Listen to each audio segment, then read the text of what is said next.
I just finished reading a book called Rewire Your Anxious Brain, which is a really good. It's anxiety from a neuroscientific perspective, and a lot of the stuff we learn is just purely based over time. It's so behavioural, and there's two ways you can get anxiety, and or two ways that it come into the brain. That's through the cortex, so that's through thought-provoking. And it's this beautiful survival mechanism where it's like a bird swoops at you, for example, and you go, oh shit, and then you get that initial response, that acute cortex response where you start getting thoughts. So you're like, oh, hang on, geez, the bird just came at me. I've got to be aware now, right?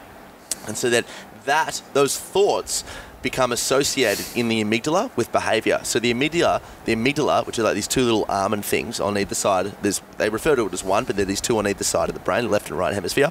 But it takes on behaviour through association, right? So you could say you're allergic to Vegemite sandwiches because for some pure reason, for no reason at all, you were eating a Vegemite sandwich when you were 10 years old, and you got a bee sting. So your amygdala has taken on that association of the pain, so the danger, with eating Vegemite, and so all of a sudden now you're always tentative whenever you go and eat Vegemite sandwiches.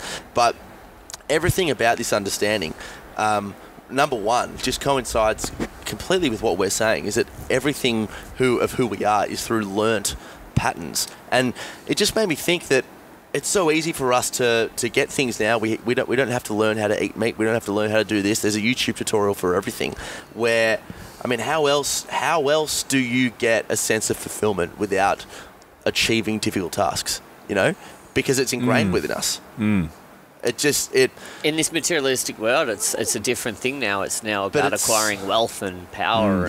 But that's not fulfilling. It's literally definitely evolutionarily not fulfilling. Yeah. No, it's different. It's different. It's actually different reactions inside your brain. It's they're pleasure responses. Yeah, pleasure responses compared to contentness and whatever, I suppose. But the pleasure responses. So I mean, dopamine, endorphin is actually endogenous morphine, so it's naturally produced when you get that feeling, and exercise gives you that feeling of endogenous morphine. All those things that came about back in the day, the caveman era, and the ancestral era, all that sort of stuff, all those pleasure responses and those hormones were excreted when we overcame something. So literally gratitude and feel-good hormones were intertwined for that reason, so that we would become addicted to actually continually gaining a sense of fulfillment. It's like you skinned a rabbit, you've hunted a rabbit, you've skinned a rabbit, and then you're putting it on the plate. It's like, I feel great because I've given my family a meal, I worked hard for it, and I'm reaping the reward with all this serotonin. Definitely. And now we get serotonin through like drugs, through buying shit, through notifications, on Facebook, mate, dopamine that's releases. The biggest one. It's shocking. That's the biggest one. I was talking to Caroline. She works here. She's the digital. She does all the digital marketing, basically. She's a champion and a good buddy of mine, and she's just done kind of what you've done a little bit. Like, she lives by herself and she's literally just gotten rid of all of her electronics, and now she was like, she'd had a rough couple of days. She's like, I'm walking home tonight. It was 2 hours. She's like, I need to just walk home, and then every night now she just goes home and just sits, reads, fucking does a little bit of exercise and goes to bed, and for the reason that she wants time back in her life, Yeah, definitely. Because I said to her, like, I'm at the point now where I'll be sitting on the couch, because I'm fucked, man. I'm nothing like you. Like, I know about the right things. I look after myself to a lot of degrees, but I'm sucked right in the digital world. It fucking controls me. It's your life, though. No, but it doesn't have to be. I don't have anything to do with Adventure Fit's email, social media, the production of the podcast. I have my Instagram and my Facebook, and that's it. I mean, I oversee things from time to time, but all the structures are in place. I don't do any of it. I don't have anything to do with it. I don't have to. I can go off the grid for 6 months. The social media will be fine.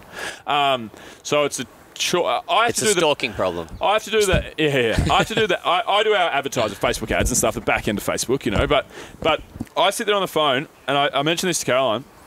I sit there on the phone, and literally I'll be on Instagram or whatever, and I get sucked in, and fucking 20 minutes goes by, and I literally realise, and so often now I don't get angry or riled up too much. I'll literally go, fuck. Like, that's it. angers me. It angers me. And we can't control it, though. No. It's And addiction. it's It's the same as addiction. it's addiction like fucking heroin addiction, you know? Yeah. And it's all the smartest people with the biggest budgets That's in the right. world That's are exactly spending right. all their money and all their budgets on making us addicted. money. Because our attention provides dollars in their bank account. Yep. That's How many times have you advertising. pulled your phone out to check the time and then realised half an hour's gone by and you're looking at something stupid on Yeah. Facebook? Or I pulled my phone out. 2 days ago, I pulled my phone out to check the time, and someone goes, "You got to watch, bro." I'm like, "Oh yeah." I'm Some just, but I just, Wow. no, but Who I is just, that? yeah, What yeah. a fucking smartass. Yeah, You no. gotta watch, dickhead. I know. Thanks, mate. But I know. Jeez. Observation, though. I know, Yeah. but I'm like, I don't use this thing. I did use it just before, but it's because my phone's over there. I went, where's my phone? Like, it's just, it's your everything, you know. But yeah, I just think. But I think that'll all change. I think there's another thing that'll change. I think that'll all be regulated and stuff in the future. I think Facebook and Instagram and Google and whatever, I don't think they'll be able to get away with Do you it ever for too try and much turn longer. your data off or anything? Like, I don't use my mobile data on during I've the day. tried everything, I turn mate. it on at certain periods of the day. Siera, listen to this. I got my fucking phone and I put it on. I deleted Facebook and Instagram, and I put it on grayscale. My brand new. This is about grayscale? 2.5 years. Black and white. Okay. This is about 2.5 years ago. I had my brand new at the time, whatever, iPhone 7, whatever it was, shiny, nice looking phone. You know, I put it on grayscale full time. Looked like shit, so I'd stop using it. You know what I'd do? This is no joke. I would go onto the server, Safari, and I would go on Facebook. Yeah, exactly. Because I deleted the apps. A lot but of I- people do that. Yeah, and on grayscale. Yeah.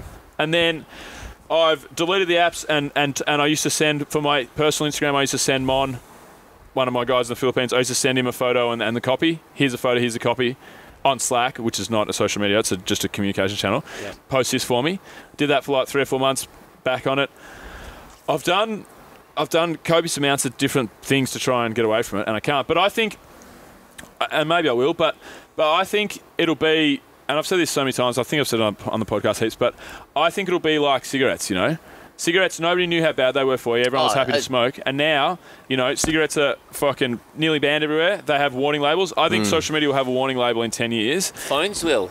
Like, Yeah. Especially phones for are- radiation, man. Yeah, microwaves. Like, they're sitting in Yeah. our pocket next to our ball sack. Yeah. Yeah. 24/7. Yeah. Like, they're so bad for us. Yeah, you know see, I what's don't even really- mean about... I've I got an don't even mean... anti-radiation case on mine, actually. Oh, no shit. Yeah, it's awesome. See, And I I don't don't even- let it charge in my room. And Yeah.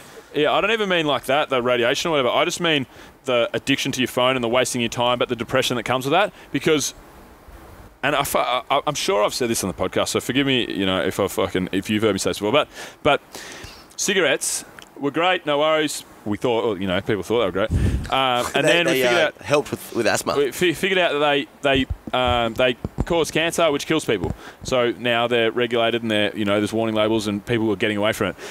Social media, high levels of social media use correlates straight with depression, which kills people. I think it's because people can only get away with it for so long. Like once governments will do something about this, it'll become an epidemic. It'll be fucking out of control. once more studies come out and It'll be- people band yeah. together and there's more of an outrage, then the government will be forced to do something. It'll become They're not like- going to it'll do become like something off sugar. their own bat. Yeah. No, it'll be when that's right, but it'll be when kids that are 5 years old who've grown up with Instagram since 5 years old become 25, 30 years old. That's when it'll Yeah. happen. So it'll be, Everyone's I think it'll committing be suicide and- 15 years from now, and it'll be people that are all fucked up. They're all kinds of fucked up. Our attention spans are fucking garbage. No one's got an attention span anymore. I was talking to Adam Bostic in here again yesterday about it. Sounds like a doomsday podcast what we're recording now, but it's just interesting. It's a thoughts, reality podcast, man. Yeah, I Yeah. was talking to Adam about it. We were both discussing how we have no fucking attention spans anymore. Like to try and get a task done without going, what's next? What am I doing? Check my phone. Oh, Yeah. fuck this task. I'll leave that. I'll get back to that. I'll check an email. Like that's because of social media. It's drained out. It's fucking squeezed our attention spans down to Little things. yeah, and it's because that's how your attention, that's how your brain's working. Habitually, it's like you want that instant little short fixes, and you can't concentrate on anything anymore. That's real. Like it's fucking crazy. You said before how the marketers come together with the biggest budgets to feed into this whole system. Even as something as the notification being red. Do you know the color Yeah. red? Do you know why we all are attracted to the color red? It was when females were on heat. Was Bulls. it female Remember that? Yeah, I do. Is it bulls or was it monkeys? Or So it parts was- of the female monkey inflame and become red when they're on heat? Yeah, right. I didn't know that I one. read But that. from what I heard was that a lot of fruit becomes ripe when it's red. So when we pick it, it was the right time. So we knew that we could get those feel-good hormones because we were about to eat food. Red definitely gives you the most endorphins for sure. Yeah. Whether it's fucking, don't know. Yeah, I don't know what it's from, but you could be right. You could be right. Whatever. But yeah, it's both definitely. right. Discovery Roger, go for deploy.